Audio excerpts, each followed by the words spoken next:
Welcome to Deep Look, Ultiworld's weekly podcast about the latest in the Ultimate World. I am the editor, Charlie Eisenhood. Joining me, Ultiworld senior editor Keith Rayner on this Tuesday, November 26th. It's one of the lowest productivity weeks of the year. But we're here. We're working. We're doing the podcast, and we are definitely into the off season. So we got a fun one today. We're going to do a little trivia. Keith, you are an excellent Ultimate trivia guy. Yeah, like it, we could do a thing at Club Nationals every year where people go to the bar and we do trivia. We could spin it up. We could spin it up. I feel pretty good. I'm like trying to find the right balance between challenging and fun. So hopefully we're getting there. And I'm also getting a lot of practice, maybe more than the average person. We've also got some great mailbag for you today. So should be a fun show, light show. Really quick, we do have a little bit of news to kick things off. The 2024 Hall of Fame class was announced earlier this week, and I mean this is the biggest class ever. So I'm going to run through the names, and then we can discuss. Starting in the women's division, Anna Nazarov, aka Mad Dog, has been inducted. Jenny Fay, Liz Duffy, and Sarah Surge Griffith. In the open and men's division, Dylan Tennell, Josh Zipperstein, and Robbie Cahill are inducted. In the mixed division, Raha Mosafari, Skyla Cisco, Steve Finn, and Will Sutton.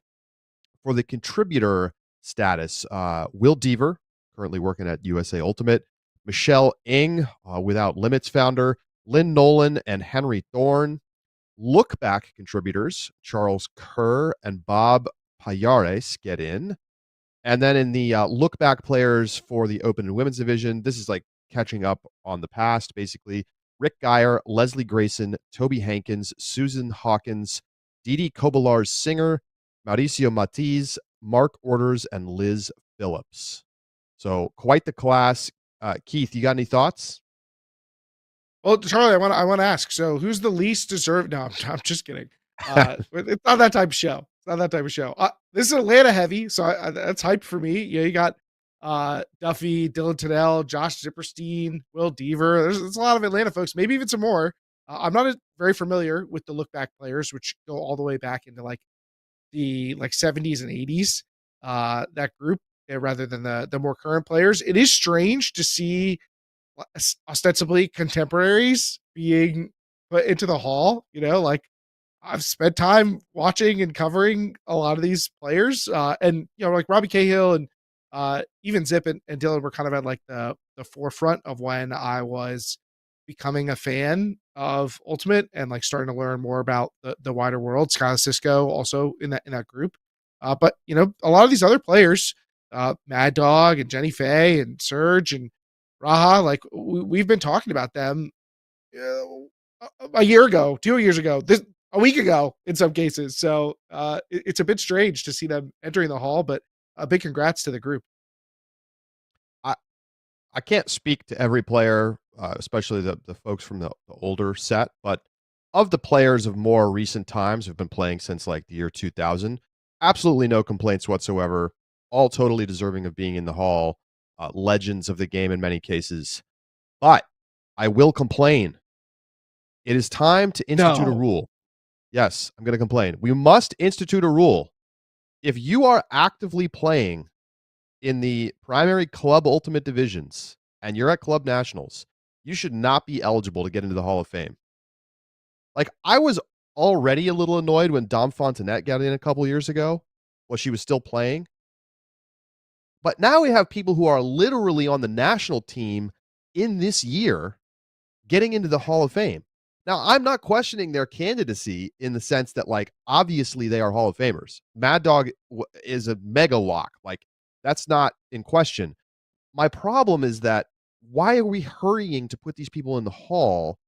Can we please do it like every other sport and let them retire and then put them in the Hall? Like, let's give them their due 10 years from now, not while they're still literally like the best player on their club team and like on the national team. It doesn't make sense to me. I don't feel like that's what the Hall of Fame should be about. You're totally right. I don't know. The hard part is there's no formality to it, to retiring, so to speak. Somebody could leave and come back. We've seen players do it before. And so, I don't know how you exactly demarcate when you are no longer in the prime divisions and are I, eligible to be in the hall. let That's the let me give you challenge, but let I, me give I you do a think it's suggestion. worthwhile. Here's my suggestion.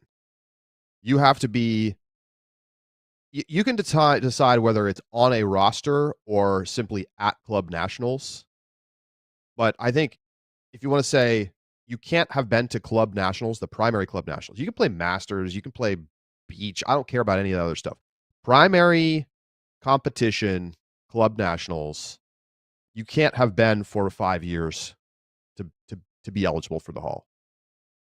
Because then if a player wants to, you know, they're 42 and they want to play on like a kind of like a fun pickup-y team that maybe goes to regionals, that to me is not the same thing as being on Fury, for instance.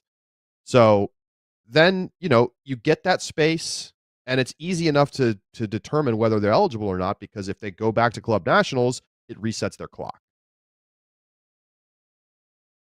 LOL is out there Exactly. getting ready to fold. They have to fold right now. They're No, going but to I mean regionals. You got to reject the bid or you lose your hall status. and look, if somebody does some crazy thing where they come back in their mid 40s and go to club nationals on a mixed team or something, whatever, that's fine. Like if they've already gotten into the hall, like clearly their main competitive years are over at that point. And I'm not wedded to 5 years. It could be 3, it could be 7, it could be 10. But let's let people finish playing before we put them in the Hall of Fame. It's also strange because you're like, I don't know, you're going over their resume. Well, it's not complete. And I get that, like, once you clear the bar, you cleared the bar. But, let people finish it out before we Exactly. go ahead and I'm totally with you. It is a bit strange, but, I guess it's unique. But if they stop doing this, then we could publish our Hall of Fame watch list. Maybe we need to get on that for next year. Who's See, uh yes. who's on the watch list?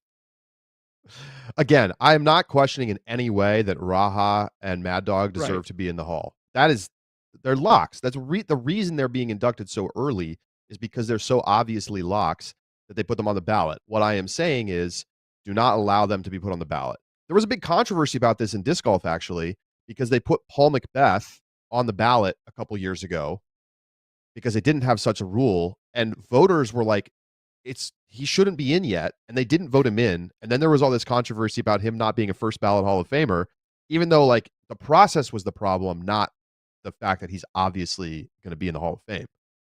There couldn't be somebody who's more of a lock. I don't want to have the same thing happen in Ultimate. It's fair. It's fair. I think we can hopefully be the drivers of change here. We could push for this to happen. But like, what do you? I guess we could change it for the next time around. There's a new class in the waiting in the Easy, wings. easy to just institute it over the off season before Mhm. next year. Do it. All right. Please give us a like if you're listening to this on YouTube right now, live every week, Tuesday at noon Eastern. Subscribe to the channel. It's free. And you get all the notifications for our live coverage and the deep look every week, et cetera, et cetera. And if you're listening to us on a podcast app, give us a review. We appreciate it. Make it 5 stars, please. It's time for not just trivia question of the week, but the trivia segment of the month. Here we go.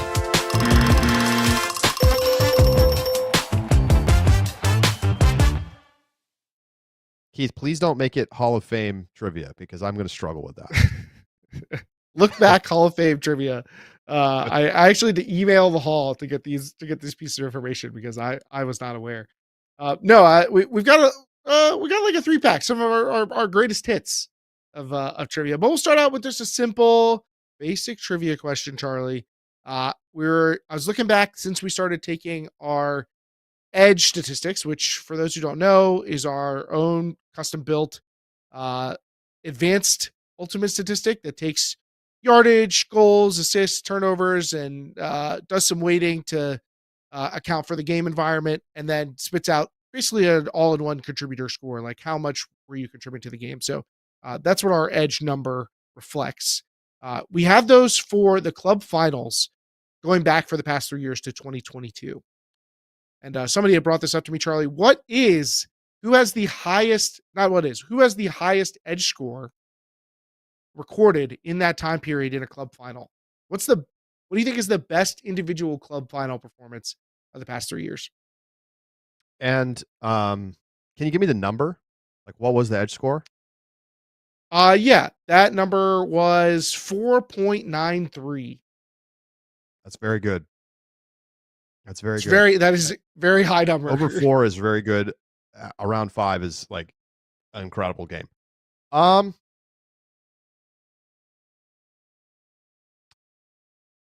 I'm gonna guess Claire Trope from this year in the loss. Just doing it all. That that is a pretty good guess. Uh, you are right about the player, but wrong about the year. It was Oh, wow. actually Claire Trope last year in the final, where she put up the 4.93 with 336 yards, uh, 2 goals, 4 assists. Very impressive stat. Uh, no, actually, no, you're all right. You're right. It is this year 4.93. Last year was Oh, really? 4.18, which is the third Oh, highest wow. score. Uh, my mistake. So she had the third highest score. Nobody in any other division, I think, has beaten a 4. The only other person who's gotten a 4 is Valeria in 2022, I believe.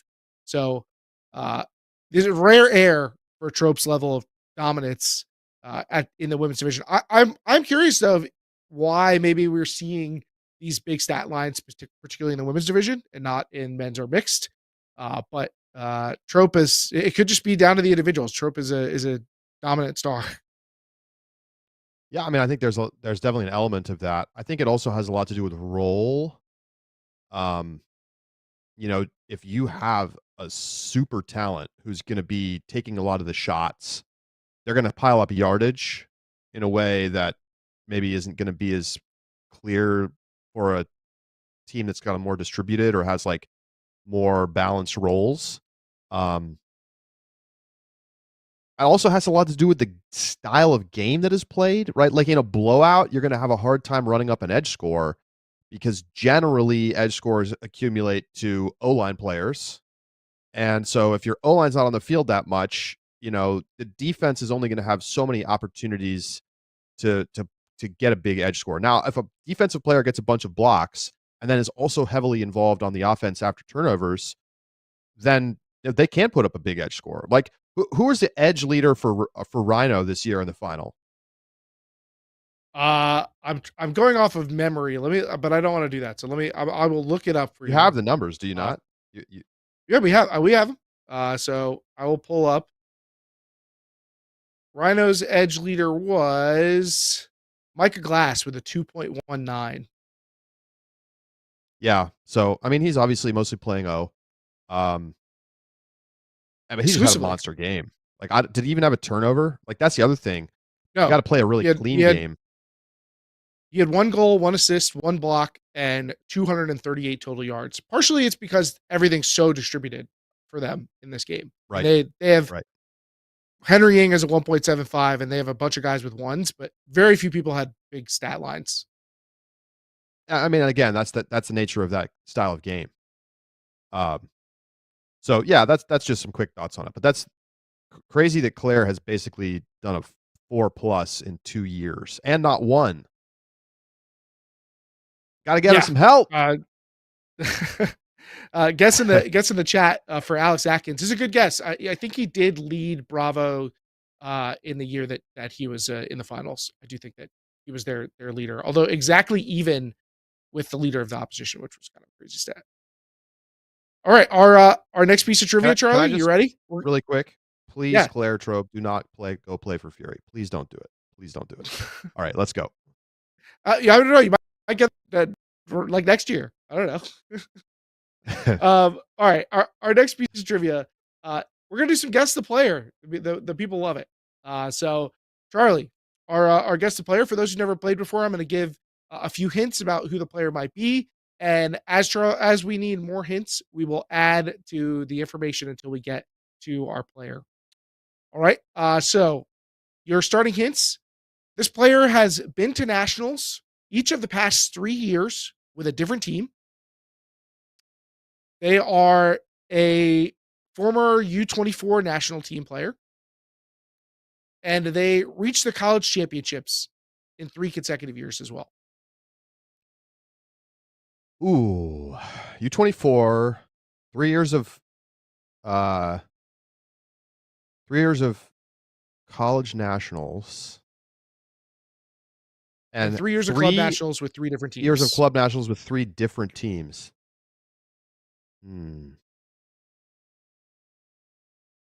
Henry Ing. That is actually, it would not surprise me if that is also correct, but no, he only club it's 2. It would have been Rhino and Amp. So there's only 2 for him. So it I is not I was Henry. I had a okay. moment of a panic. I was like, what if he also fits the criteria? I couldn't remember if Henry had, like, gone with Temper 1 year or something. Temper, maybe? No. Uh, Amp he did play for Temper in 2021. Did they go that year? I 2021? don't think so, but even if they They did, did, they it's 3 did. straight years, But 3 different but teams. I'm just barely wrong. I'm just barely wrong. He's been to Club Very, Nationals very 3 times with 3 different teams in 4 years, but not 3 years. Okay, I clearly need It another is hint. theoretically possible to get a guess the player of a player who fits all the hints, I guess, but isn't the player I picked. But I think it's we'll get more specific. Okay, I need another hint because I'm Okay. I don't have another So obvious player in my head. in those 3 club championship appearances, that player reached the semifinals once, the quarterfinals once, and missed the bracket once. Ugh. And this is Now you know it's somebody from a team with it's we're who's been talking in the 22, semifinals the 23, past 2 years. 24. Mhm. So they were in the semis once, not necessarily this year. Once in those 3-year span. Correct. Okay. God, U24, 3 different teams. Mm.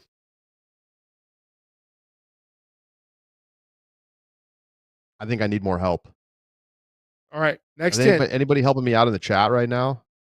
No, the chat doesn't have much to help you with. All right, chat. We Okay. need your help here.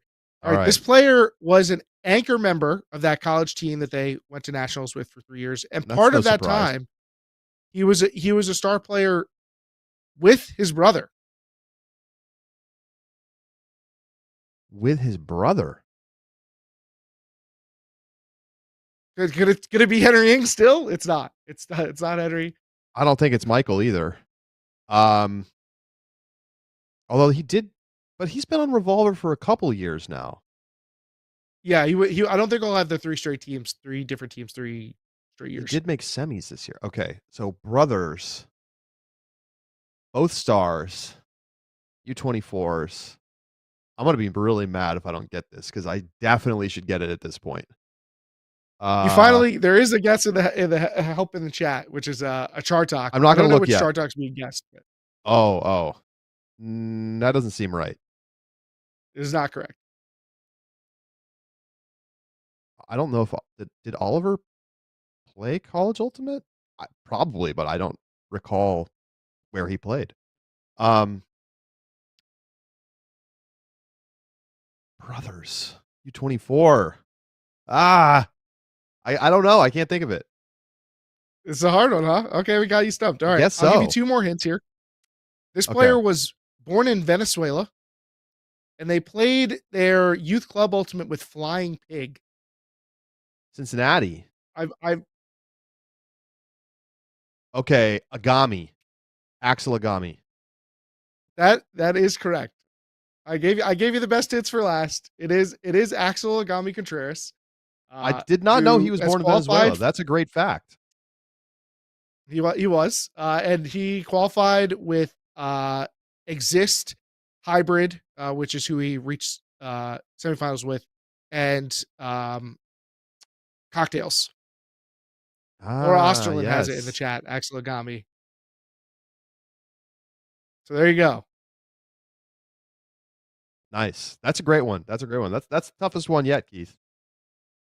Yeah, and I thought it was good too. I thought it was doable.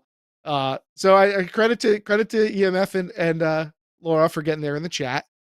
And now our final trivia question, Charlie. We're gonna do some college team names. Are you Oh, ready? let's go. I've queued it. College season is College almost season's here. coming, so we got some college team names. I'd say Uh, I'm pretty good at Producer this. Sue, I'm pretty good at this. are we doing the are we giving him the schools and then he has to guess the names?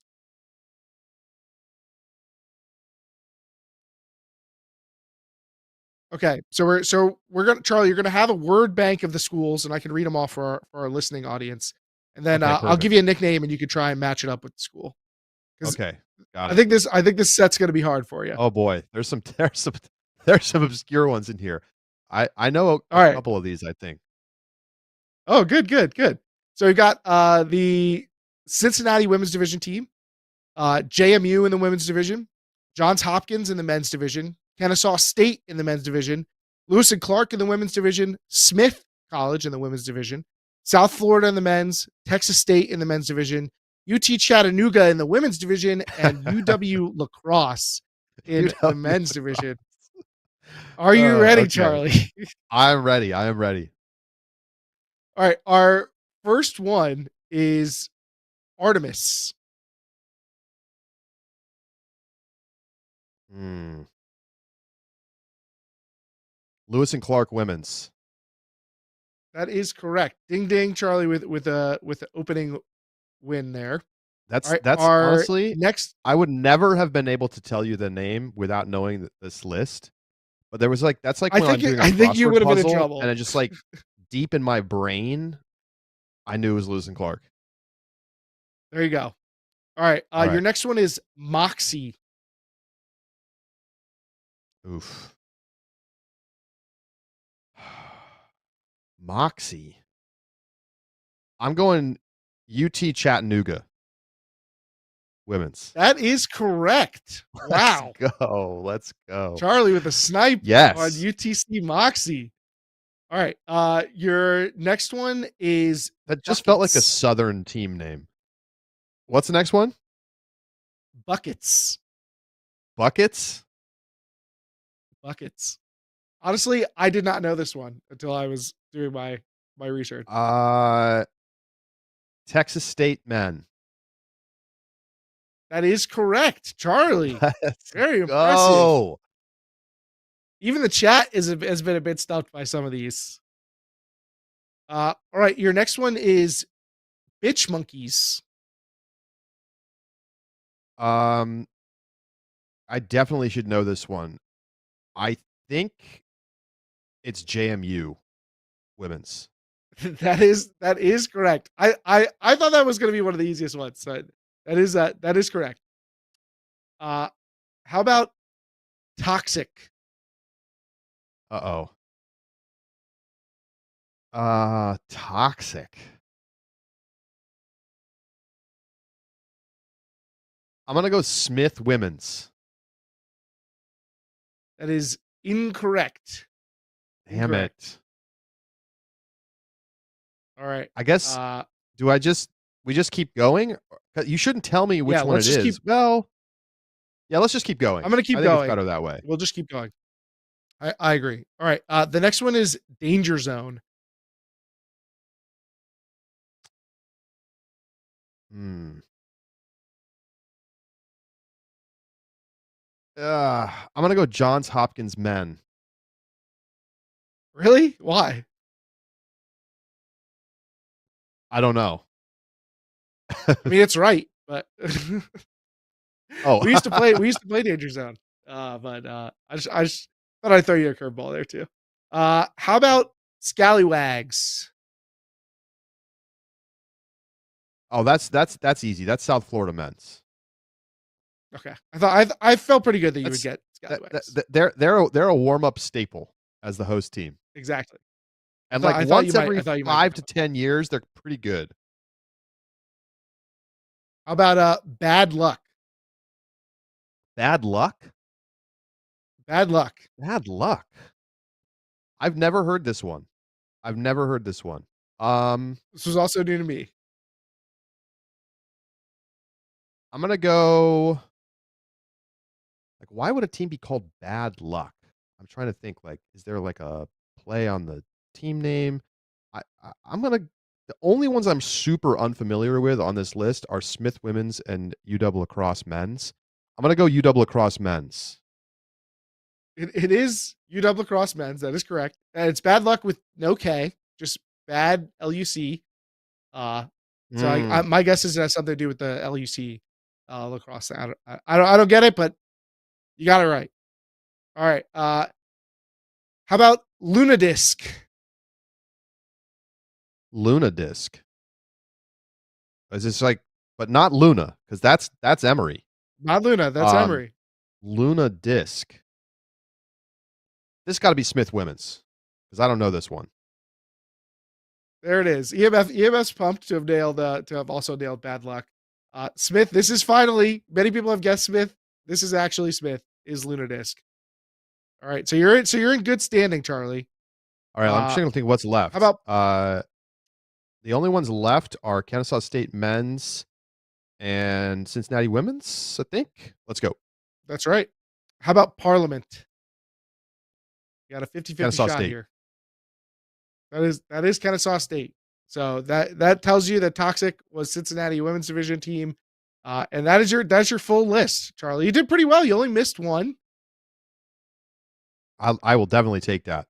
I genuinely I think I could have gotten Scallywags outright, but I don't think I could have named any of those at all off the top of my head without having if I just and asked you and if what you didn't Texas give me a State's list, I would have name, had no chance with most of those. yeah. I'm glad that we gave you the list because when I did these, I was like, this one's pretty hard. I think he's gonna need some help, or else we're just gonna be sitting here staring at each other. Yeah, that was a tough one. That was even don't think I would have aced that, and I feel like I'm pretty good at this. Maybe Theo Wan would have nailed them all, but uh, maybe that's only with traditional school names that he can get all of them. Yes, Theo Wan, commentator for Ultiworld, is legendary at knowing he's Canadian. He knows American college like team names and mascots to an unbelievable degree. Like you can go deep into D3 teams and he's got it. Uh he would probably be good at this as well. We are going to take a quick break. When we come back, we've got mailbag coming your way. We've got some great mailbag questions this week. Stay with us.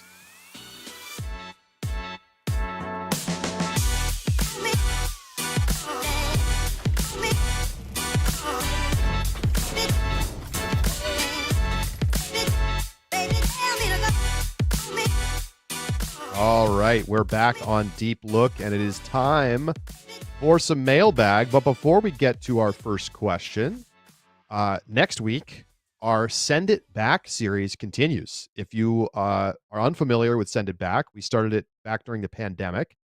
A chance to rewatch classic games with the players and coaches who were involved in those games.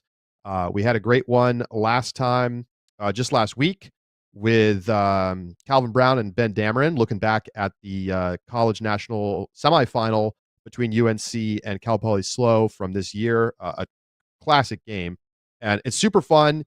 If you got a subscription, you can watch these send it backs and you can watch live in the Ultiworld Discord, which anybody with a standard or all access subscription has access to.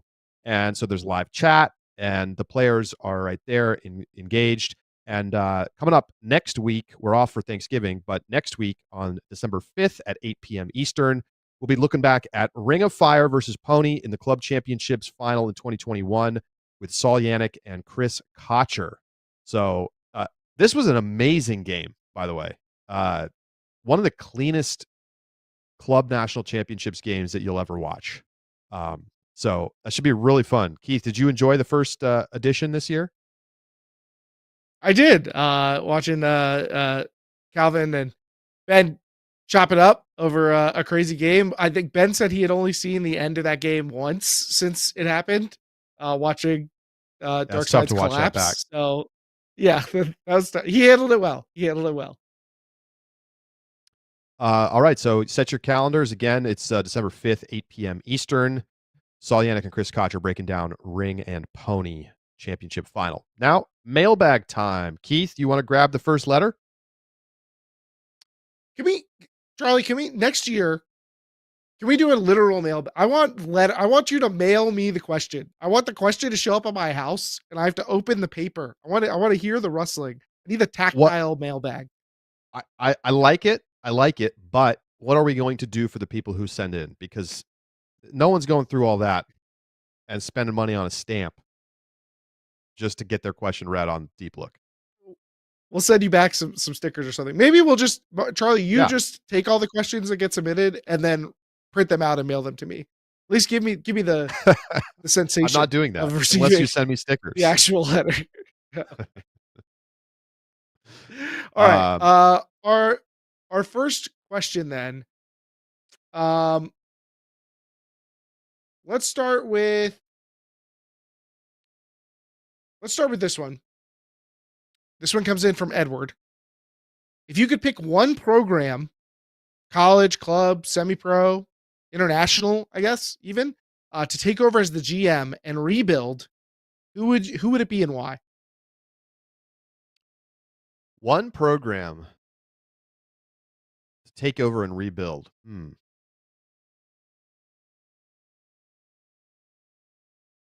I okay? I have an answer. It may be the obvious answer. I feel like other people will also put this answer in the chat. I'm going with the Detroit Mechanics.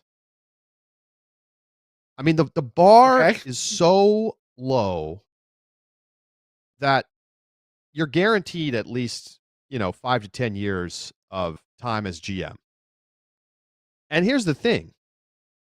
The team, the area, Michigan has great players. It's not like it's impossible to build a competitive team, especially in the AUDL Central, UFA, excuse me. Old habits die hard, Keith. So, I mean, you get to come in. You have the expectations are so low. Like any 2-win season feels like a victory. But like, is it crazy to think that Detroit, with the top players in Michigan, could get to championship weekend? Like, I don't see why not. So obviously, a lot of things would need to change. You really need to completely overhaul how everything is done. You have to rebuild ties with the community, all of that. But like, fundamentals are there for that to be a team that is at least competitive and in the playoffs. I feel like, that meme where you have like the progressively bigger brained idea until you're like bursting into the universe or whatever, like metaphysically. I feel like this is like the third level is Detroit Mechanics. The next one is Rochester Dragons. That's where you should have gone if you like truly wanted to galaxy brain this. That's a fair answer. I say this with no actual experience, but I don't know if I want to center myself around Detroit. I have only been to the airport, which is nice, by the way. They redid the airport and it is nice. But I saw the memes about that sign, the Detroit City sign. I saw those memes. Come on. I don't know what you're talking about. Oh, you didn't see when the city got like a Detroit sign, a la kind of like the Hollywood sign. Only it was really like they kind of hyped it up, but then when they put it out, it was like pretty small and lame. And then like a local area rapper I just looked it up. Track of the sign. I just took a look at it. It's not great. You got to listen to the diss track afterwards. It's very funny. Okay, I'll check that out. I think my heart says to take a homer pick, which is Atlanta Ozone. I've been missing the prominence of a proud program, one of the longest standing programs in Ultimate. Once were they these great rivalry with the Carolina teams, and it's fallen off. There's no way around it. The program has not been as successful as it once was. Would love to see a return for Ozone. So that's definitely the first place where my heart goes. There's another part of me, sentimentality wise, that goes to Texas. Maybe this is because I watched the Torch documentary. they're on Prime, which I think you can get on Prime or Apple TV. And I'm like watching them interview Kara Crouch, and I'm like trying to explain to my wife, like, Kara Crouch was so good, like one of the best players in the world. Like, I kind of missed the old Showdown days, like Sarah Levin's there, and but I really miss Texas Melee because their their rivalry with Colorado, I think, was one of the best, most under discussed rivalries in all of Ultimate, and I think it was so fun and so good. And I would love for the power of Texas Melee to return. I think it's a great program with a ton of history, and they had this great rivalry with Colorado. I would love to see that come back as well. Bring some more heat to the South Central. So that's another place I could think about going to rebuild.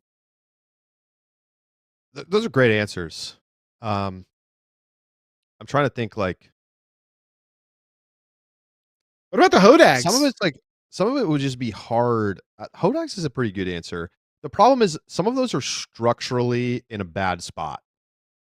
Yeah. Like if you want to pick some of these classic college teams like that popped off for a couple years, like, Florida State men's and like, obviously the Hodags have been around for a long time, but like, are you gonna start to rebuild that team? I will say there's some pretty exciting youth ultimate happening in and around Madison right now. And if they can keep some of that talent homegrown and stop letting them go to Minnesota and stuff, like that, they could get, Wisconsin could be good again. It's definitely possible.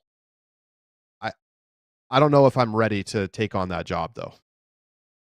It's like And there's it, glory it for just you, and you could be in the next blueprint.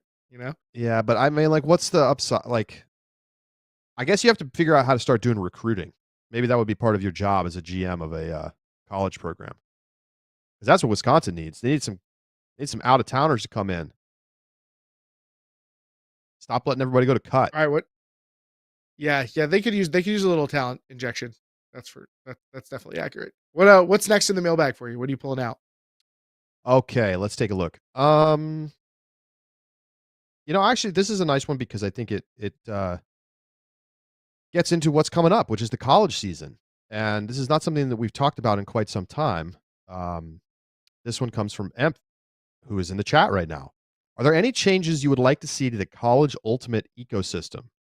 Do you like the way the bids are currently allocated? Do you think the way the big tournaments are structured and organized is optimal? Do you see any issues with connectivity? And if Ultimate ended up being an NCAA sport, what would be the coolest structure you would want? I mean, that's kind of its own.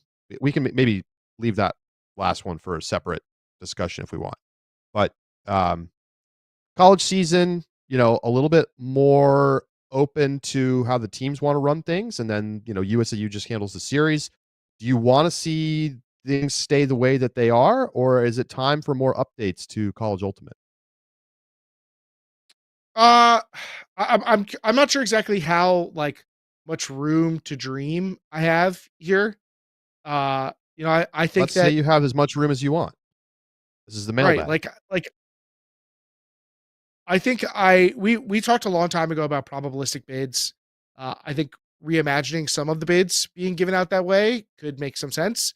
Maybe there's 3 buckets of bids rather than just 2.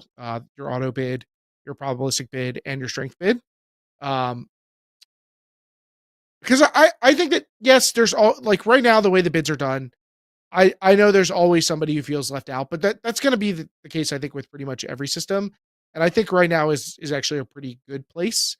Uh, there's always going to be a team at the margin though that feels robbed. Um, I might if there was a way to actually rebalance the algorithm to place more value on finals and semifinals, then maybe there'd be something there to retune the algorithm to award teams more for strength of schedule. Although then you're making it very much about you could turn into haves and have nots. That could be a challenge there. I'm not big into expand nationals. I know that I feel like that's a lot of people's first answer. That's not necessarily where I would go. I don't want to diminish the challenge of getting to nationals and what it means. I think right now it's very difficult and it should be, and getting there is a big accomplishment.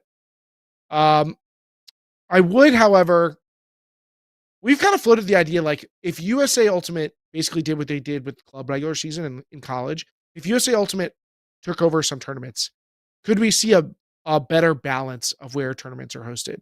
Like right now, coaching in the Northeast, it is hard to find good tournaments. I mean, your options are pretty slim, and partially that's the conditions up here, but also it's organization. It's like getting somebody together to host big events, uh, getting that that mass you need to hit. So I mean, I would love it if there were high quality events that could be hosted in other places than just California and North Carolina or whatever. So that's something that if USAU had a way to step in and do that, that would be good. Those are things I'm thinking about off the top of my head. What do you think?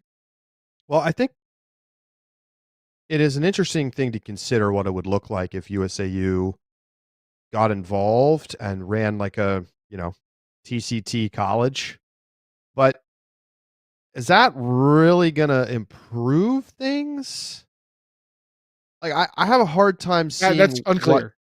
like, the current problem, like, the market is self-selecting for the best events, and those events have, to be fair, maybe slightly unfair ways of determining who gets to go to them. I think one of the things that's a little tough is that a team can get good suddenly and they get no access to the good tournaments. Um, but that said, there are mechanisms for those teams to play qualifying tournaments to get into the bigger tournaments. So, Santa Barbara has a qualifier, Presday has a qualifier, Easterns has a qualifier. Um, if you think, hey, we deserve to be at Easterns and you don't get a bid automatically, go to Easterns qualifier and win it. Like it's not like you don't have the opportunity to play up into these events. And so I'm not really sure how USAU getting involved would actually benefit the college division. Um, because I think things are mostly working pretty well. And frankly, tournaments that aren't doing a good enough job of creating like a great tournament experience for teams tend to find themselves dwindling in size or stature, and other events pop up to kind of take over some of those slots. And we are seeing more regional development of tournaments. Like we've seen in the last couple of years, Keith, East Coast tournaments pop up to compete with Stanford Invite and Northwest Challenge, like in terms of timing and weekends. So it's not like East Coast teams are being forced to fly out to Washington or California. They're now more regionally based events. Now, you're right, the Northeast is kind of screwed, but I think at the end of the day, it's really, really hard to have field sites that are going to work for before the middle of March in the Northeast. It's just kind of like, that's too bad. I think college teams should be willing to go to warmer climates for their tournaments. I think it's worth it. Probabilistic bids is a great answer. I also just wonder if there's ways to, I don't know. I still am always thinking about, are there ways to make things more exciting for like teams to earn a bid by winning a big tournament during the season? There is something special about college regionals, and you don't really want to let teams off the hook, but like if you win Easterns, should you get an auto bid to nationals? Like I'm Well, always looking for ways to make things more exciting, but the college season is in pretty good shape. Um, right. yeah. I think that's more of a club problem. Like the college season as is, I feel like teams are really trying for most of the year. Like there are a couple teams at the very top end who are probably in a bit more developmental mode. And you have this weird kind of teams in the middle, which is true in club, are incentivized to go for it from day one, from the first college tournament that you go to. Teams at the bottom, you're not getting a second bid. You're maybe not even thinking about nationals, so you're mainly just focused on getting to regionals or whatever, or being at regionals and being in the best position possible. Teams at the top, you're not worried about what's going to happen at regionals that much. Although I think that even the thing is that the middle group is way bigger in college. The top group is thinner. I think you're more Yes. apt to get potentially upset, so no team feels that secure. Absolutely. And then the group of teams that feel like they are in the mix that feel in that middle group is really large. And so I think that makes the college regular season pretty compelling as is. It doesn't need a lot of changes. For those who aren't familiar with probabilistic bids, just I don't know when the last time we actually talked about it was. Basically, you give out a bid to a region based on the strength of the region kind of in aggregate or average is the shorthand version of it. Yeah, So and to if you have make a bunch of good teams but no elite team that, or if you have like one elite team and 3 or 4 really good teams that aren't quite at the bid level, you could get 2 or 3 bids because you have a deep region rather than having 2 really good teams and a bunch of bad teams and getting 2 bids. If that difference makes sense. and the logic is fairly straightforward, right? If you have, let's say, a region that has the number 1 team and the number 19 team in the rankings, they get 2 bids. I mean, assuming every region has a team in the top 20. Right. Um, so, but let's say that the region was 1, 19, and then like 50, 60, and 100, are the top teams. But then you have another region where the top teams are number 8, number 21, number 22, number 25, and number 30, which we see this scenario happen fairly often. That region only gets 1 bid, and this other region that has the number 1 team and the number 19 team gets 2 bids because there's a bright line cutoff. So basically, the idea is the algorithm is a good estimate of team strength, but maybe not perfect. And so if you weighed the probability of the best team remaining, between the number 19 team in one region and the number 21, 22, and 24 teams in another region, the likelihood is that one of those 3 teams is better than the team that's ranked at number 19. And so therefore that region should get a second bid. It really does smooth out some of the like weird incentives at the cutoff as well, where, a region maybe has incentives to lose to a particular team to try to boost their standings. I think it's just more fair overall, and I think rewarding depth at the margins, to be clear, right? If a region has the number 1 and the number 10 teams, they're getting 2 bids. But if they have a borderline team and another region has 5 teams that are just outside the cutoff, you're rewarding that other region, which I think just makes logical sense. They could change this tomorrow, and I think they should. Oh, I have another idea, Charlie. One I didn't think of. Can we bring back all region? The people miss it. I like Ultiworld all region, but USAU all region? yeah, can we get 1 vote per team? Fill out the form. USAU run that. Okay, that's my other college I hear change. you. I hear you. I want to note, Jim in the chat says, other than Fields, Cones, Water, and Trainer, all the tournaments feel the same. Bigger events don't feel any different to a round robin in practice. So Jim wants to maybe see some like bigger, more elevated events. I hear you. I think they exist. Florida Warm Up is a perfect example for me. I think it's the best college tournament on the calendar. I think other tournaments should aspire to try to do what they do there, which is like a unique format, a 3-day event, playing both day and night games, and having a system where, everyone's got a shot to get into the bracket, even if they have a tough pool. I just think it's like way more fun than most regular college tournaments, and I'm a little tired of just the standard 2-day 4 pool play games, 3 bracket games format. I agree, and I would love to see more college tournaments experiment with formats where they're able to. Yeah, Shall we dip into our next question? let's go. This one's a little bit of an inside baseball one, Charlie. What's the biggest regret of the post-COVID era of Ultiworld? The biggest regret of the post-COVID era of Ultiworld. That comes in from Lubes. Post-COVID era. Biggest regret. Interesting. I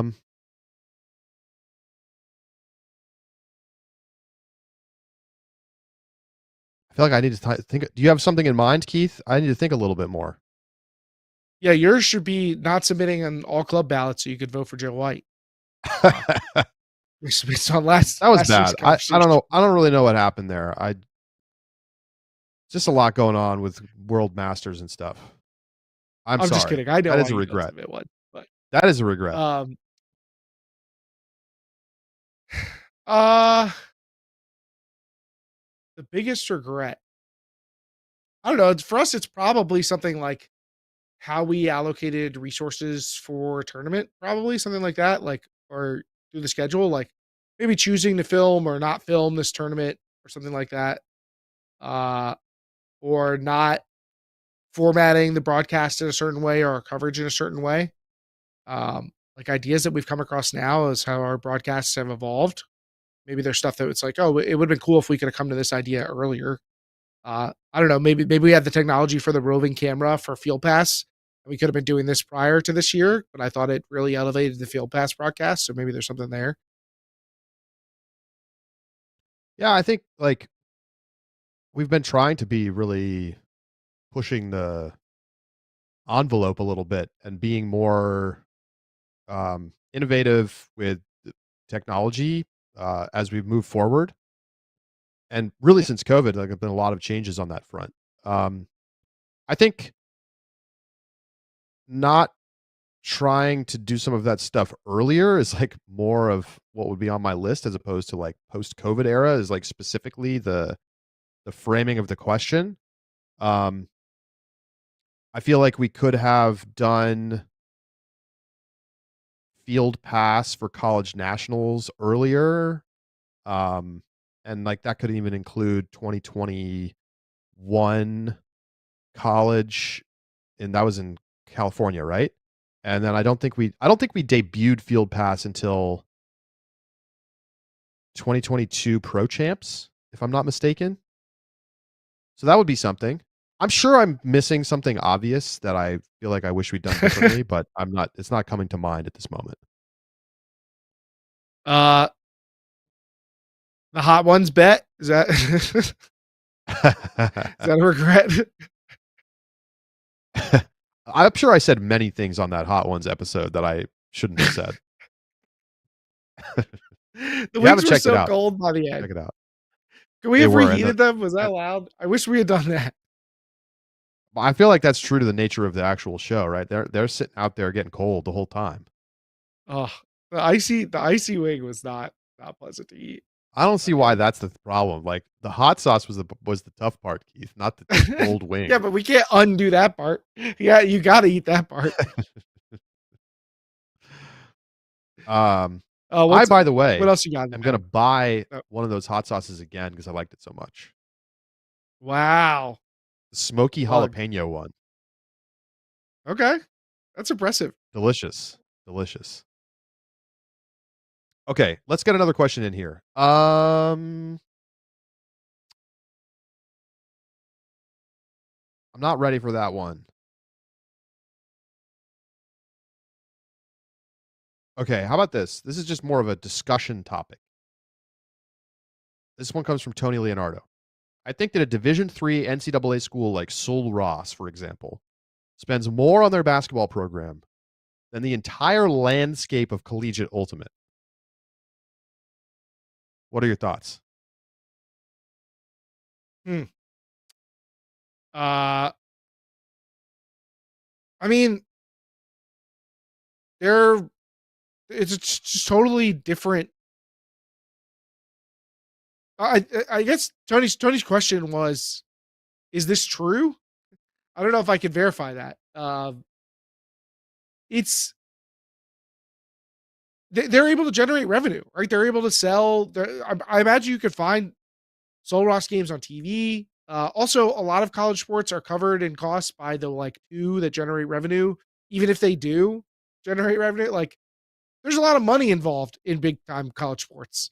Uh, if you like, account for scholarships or whatever, it probably is true, right? If you're paying a kid's way for school, so to speak, then that's going to eat up a lot more money than a lot of these Ultimate Team budgets are.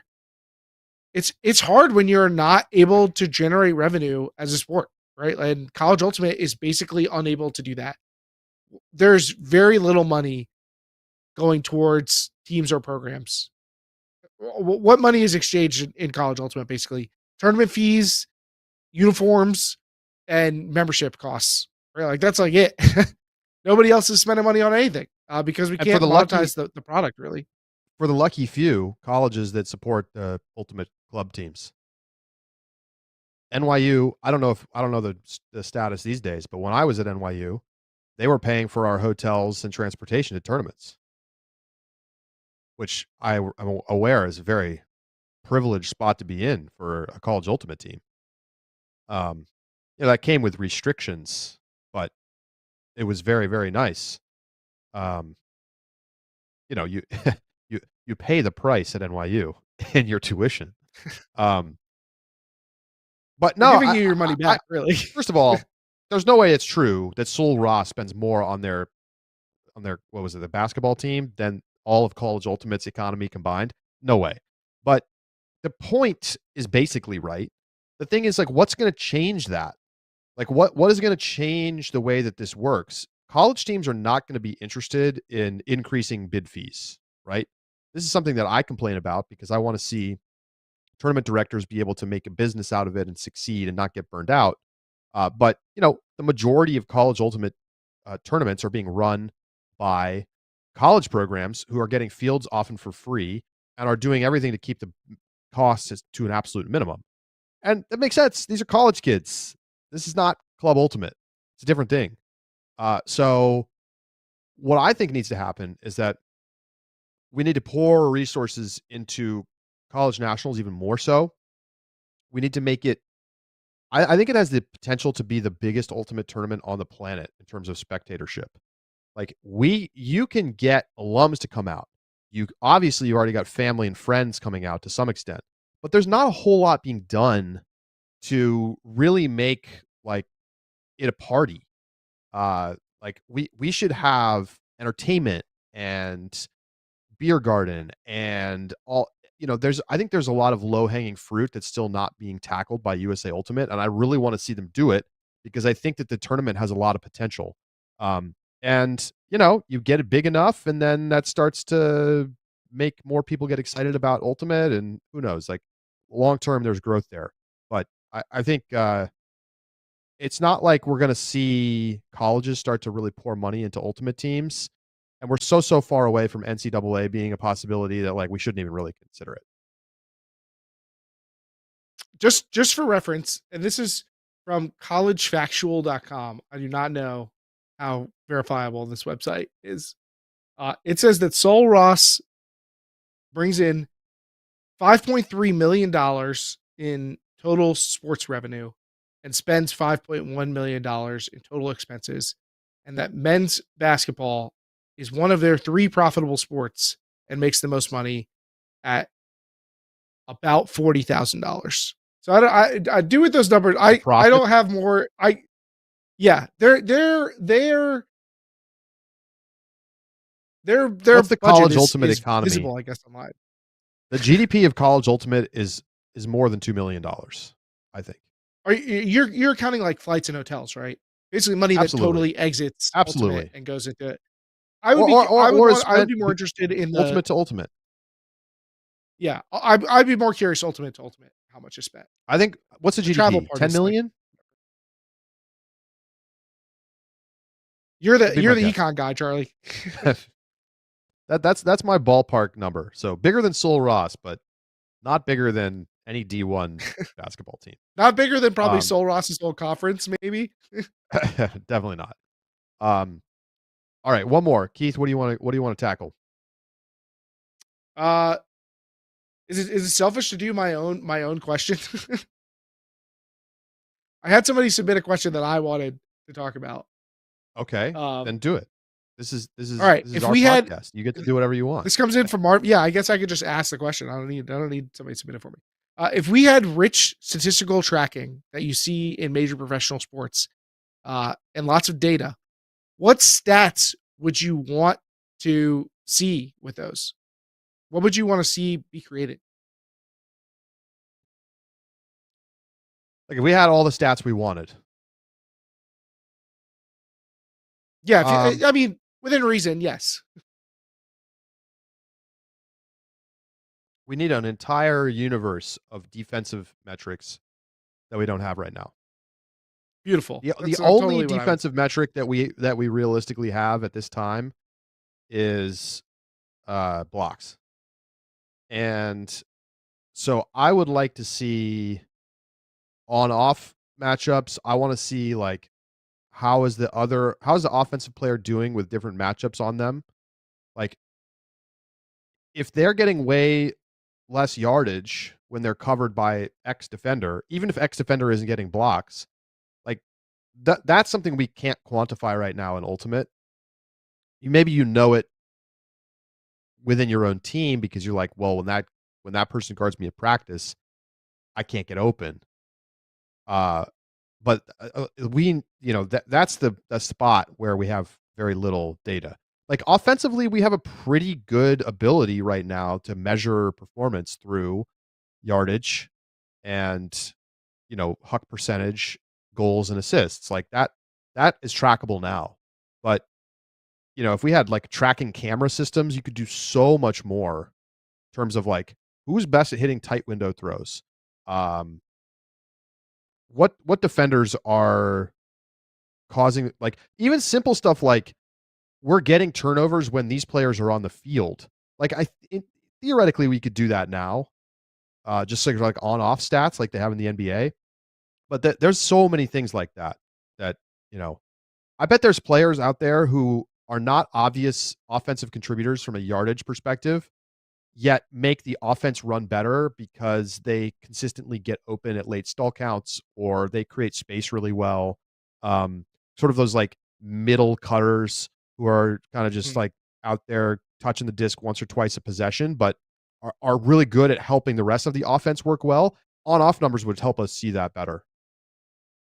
Yeah, in basketball, they do something where, with tracking, you can track how open a shooter is. So you can basically like create categories of taking wide open shots versus contested shots versus heavily contested shots. And a way you could see that potentially with a thrower of what you're talking about is if you had location data and you could tell how far away throwers were, you could say, how many times does this person throw to somebody and then their throw is wide open? If you're in that facilitator role, how often do you set up a throw that is wide open for one of your teammates? That would indicate typically something like you're breaking the mark or you're throwing to space and hitting somebody with separation. Like that could be a way to actually look at that. Here's some of the stuff that people have submitted. Uh, I see completion percentage over expected for a handler, receiver, and nearest defender. Defender's average distance from receiver at the point of the catch. Heat maps, Yep. thrower release points, time with disc before throw. In the chat, someone asked for disc speed and rotation speed. That is granular. You're getting real granular. I don't know exactly what you're going to do with that Listen, information. on on on But Hux it's on not Hux, it would really be very useless. interesting to see spin rate and release angles. Do Absolutely. you need do you need that more than you just need like velocity and hang time? Like maybe Well, sure, if you could just velo velocity as well. But spin rates okay. spin rates make a big difference in how true a disc flies and how much fade it's gonna have at the end of its flight. I think I would want to see. I mean, one of the big things that we get from the semi pro leagues that we can't get in traditional USA Ultimate is just a complete ecosystem. That's one of the biggest things to me is I would just want to have all the stats. I want to know how a player's performance in a game compares to their average performance. I want to know in a season what this player's level of contribution was rather than just like one-off games. That to me would be one of the biggest things. You could also then start to set a standard. What does it mean to play fast? Like how many hucks do you need to be throwing to play fast, or how frequently do you need to move the disc? Like what is the average for touches for a center handler? So oh, this center handler is really high usage. They're way above the average. Or this team really distributes it across 3 or 4 handlers. I think knowing some of that stuff to get a sense of who teams are would be super Sure. useful and interesting in Play helping style. tell the story of a team. And once you have that stuff, you can then start to look at defense and say, how is the defense impacting those things? Oh, when we play against this handler defender, our handler sees a marked reduction in the number of touches they have over their average. Uh, or this team holds teams to way lower huck percentages or whatever. Like I think that kind of information could be really telling about both offense and defense and really aid in storytelling and understanding the game. So that me having that complete ecosystem where all of the numbers are captured and you can actually start to do like comparative analysis, that to me would be Right. like one of the biggest things you would gain from having a full stat set. But I Of do think there's course. some I very mean, interesting things. Even our own producer says time to score with X defender on the field. Yards allowed by mark. I think looking at how many cuts you're going up against, like if you could take a deep defender and say, okay, this person covers this amount of yardage in cutting and they give up this actual amount of yardage, like their receiver cuts for what could be 1,200 yards, but they gave up 250. Like that could be interesting information to know in the context of knowing wider how often people give up yardage. I think that can be really useful. And defense is definitely a big one because we have so little information about what's good defense right now. yeah. I mean, I think that's certainly where the most gains would be made from like I obviously advanced stats could help us uncover more about offensive players, but we already have a pretty good simple eye test to identify great offensive players. Except for Micah Glass. All right. That is going to do it for today's show. But do not miss our subscriber bonus segment, Out the Back. It's coming up live in the Ultiworld Discord. Again, if you're a standard or an all access subscriber, you get automatic access to the Ultiworld Discord. Just go to your My Settings page, connect your account, and get in there. It's the best place to talk about Ultimate Online. And we're talking Ultimate Mount Rushmore. Who is on your Mount Rushmore for Ultimate? The big four, all-time greats. Maybe even current players will allow it for Mount Rushmore, Keith. Open to interpretation. We got some great submissions on the Instagram too, for our Mount Rushmore. So tune in to hear what the fans are saying. Who's going on Mount Rushmore for the people? We'll be live in Discord in a couple minutes. For Keith Rayner, I'm Charlie Eisenhood saying so long. Happy Thanksgiving, everybody. We'll talk to you next week.